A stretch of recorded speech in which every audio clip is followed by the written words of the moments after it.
شروع اللہ کا نام لے کر جو بڑا مہربان نہایت رحم والا ہے۔ قاف، قرآن مجید کی قسم کہ تم پیغمبر ہو۔ اصل بات یہ ہے کہ ان لوگوں نے تعجب کیا کہ انہی میں سے ایک خبردار کرنے والا ان کے پاس آیا تو کافر کہنے لگے کہ یہ بات تو بڑی عجیب ہے، بھلا جب ہم مر گئے اور مٹی ہو گئے تو پھر زندہ ہوں گے؟ یہ زندہ ہونا عقل سے بعید ہے۔ ان کے جسموں کو زمین جتنا کھا کھا کر کم کرتی جاتی ہے ہم کو معلوم ہے، اور ہمارے پاس تحریری یادداشت بھی ہے۔ بلکہ عجیب بات یہ ہے کہ جب ان کے پاس دین حق آ پہنچا تو انہوں نے اس کو جھوٹ سمجھا۔ سو یہ ایک الجھی ہوئی بات میں پڑے ہیں۔ کیا انہوں نے اپنے اوپر آسمان کی طرف نگاہ نہیں کی کہ ہم نے اس کو کیسے بنایا اور سجایا، اور اس میں کوئی شگاف تک نہیں؟ اور زمین کو دیکھو، اسے ہم نے پھیلایا اور اس میں پہاڑ رکھ دیے اور اس میں ہر طرح کی خوشنما چیزیں اگائیں تاکہ رجوع لانے والے بندے ہدایت اور نصیحت حاصل کریں۔ اور ہم نے آسمان سے برکت والا پانی اتارا اور اس سے باغ اگائے اور کھیتی کا اناج اور لمبے لمبے کھجور کے درخت جن کا گابھا تہ بتہ ہوتا ہے۔ یہ سب کچھ بندوں کو روزی دینے کے لیے کیا ہے۔ اور اس پانی سے ہم نے مردہ زمین کو زندہ کیا۔ بس اسی طرح قیامت کے روز نکل پڑنا ہے۔ ان سے پہلے نوح کی قوم اور کنویں والے اور سمود والے لوگ جھٹلا چکے ہیں، اور عاد اور فرعون اور لوط کے بھائی اور بن کے رہنے والے اور تبا کی قوم، غرض ہر ایک نے پیغمبروں کو جھٹلایا تو ہماری دھمکی بھی پوری ہو کر رہی۔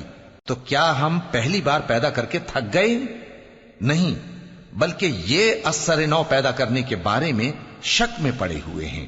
اور ہم ہی نے انسان کو پیدا کیا ہے، اور جو خیالات اس کے دل میں گزرتے ہیں ہم ان کو جانتے ہیں، اور ہم تو رگ جان سے بھی زیادہ اس کے قریب ہیں۔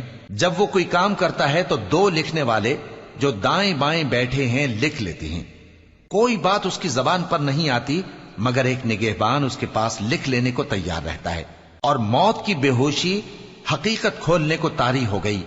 اے انسان، یہی وہ حالت ہے جس سے تو بھاگتا تھا، اور سور پھونکا جائے گا، یہی عذاب کی دھمکی کا دن ہے۔ اور ہر شخص ہمارے سامنے اس حال میں آئے گا کہ ایک فرشتہ اس کے ساتھ ہانکنے والا ہوگا اور ایک اس کے اعمال کی گواہی دینے والا۔ یہ وہ دن ہے کہ اس سے تو غافل ہو رہا تھا، اب ہم نے تجھ پر سے پردہ اٹھا دیا تو آج تیری نگاہ تیز ہے۔ اور اس کا ہم نشیں فرشتہ کہے گا کہ یہ اعمال نامہ میرے پاس تیار ہے۔ حکم ہوگا کہ ہر سرکش ناشکرے کو دوزخ میں ڈال دو، جو مال میں بخل کرنے والا، حد سے بڑھنے والا، شبہ نکالنے والا تھا، جس نے اللہ کے ساتھ اور معبود مقرر کر رکھے تھے، تو اس کو سخت عذاب میں ڈال دو۔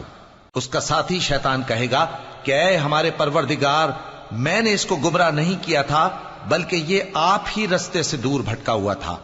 اللہ کہے گا کہ میرے حضور میں رد و قد نہ کرو، میں تمہارے پاس پہلے ہی عذاب کی وعید بھیج چکا تھا۔ میرے ہاں بات بدلہ نہیں کرتی، اور میں بندوں پر ظلم کرنے والا نہیں۔ اس دن ہم دوزخ سے پوچھیں گے کہ کیا تو بھر گئی؟ وہ کہے گی کہ کچھ اور بھی ہے، اور بہشت پرہیزگاروں کے قریب کر دی جائے گی کہ ان سے مطلق دور نہ ہوگی۔ یہی وہ چیز ہے جس کا تم سے وعدہ کیا جاتا تھا، یعنی ہر رجوع لانے والے، حفاظت کرنے والے سے، جو رحمان سے بن دیکھے ڈرتا رہا اور رجوع کرنے والا دل لے کر آیا، اس میں سلامتی کے ساتھ داخل ہو جاؤ۔ یہ ہمیشہ رہنے کا دن ہے، وہاں جو چاہیں گے ان کے لیے حاضر ہوگا۔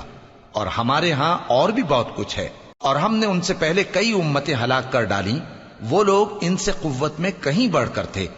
پھر وہ شہروں میں گشت کرنے لگے، کیا کہیں بھاگنے کی جگہ ہے؟ جو شخص دل آگاہ رکھتا ہے یا دل سے متوجہ ہو کر سنتا ہے، اس کے لیے اس میں نصیحت ہے۔ اور ہم نے آسمانوں اور زمین کو اور جو مخلوقات ان میں ہے سب کو 6 دن میں بنا دیا، اور ہم کو ذرا بھی تھکن نہیں ہوئی۔ تو جو کچھ یہ کفار بکتے ہیں اس پر صبر کرو، اور آفتاب کے طلوع ہونے سے پہلے اور اس کے غروب ہونے سے پہلے اپنے پروردگار کی تعریف کے ساتھ تسبیح کرتے رہو، اور رات کے بعض اوقات میں بھی اور نماز کے بعد بھی اسی کے نام کی تسبیح کیا کرو۔ اور سنو، جس دن پکارنے والا نزدیک کی جگہ سے پکارے گا، جس دن لوگ ایک زور کی آواز یقیناً سن لیں گے، وہی نکل پڑنے کا دن ہوگا۔ ہم ہی تو زندہ کرتے ہیں اور ہم ہی مارتے ہیں، اور ہمارے ہی پاس لوٹ کر آنا ہے۔ اس دن زمین ان پر سے پھٹ جائے گی، اور وہ جھٹ نکل کھڑے ہوں گے. اس طرح سے جمع کرنا ہمیں آسان ہے. یہ لوگ جو کچھ کہتے ہیں ہمیں خوب معلوم ہے، اور تم ان پر زبردستی کرنے والے نہیں ہو. پس جو میرے عذاب کی دھمکی سے ڈرے اس کو قرآن کے ذریعے نصیحت کرتے رہو.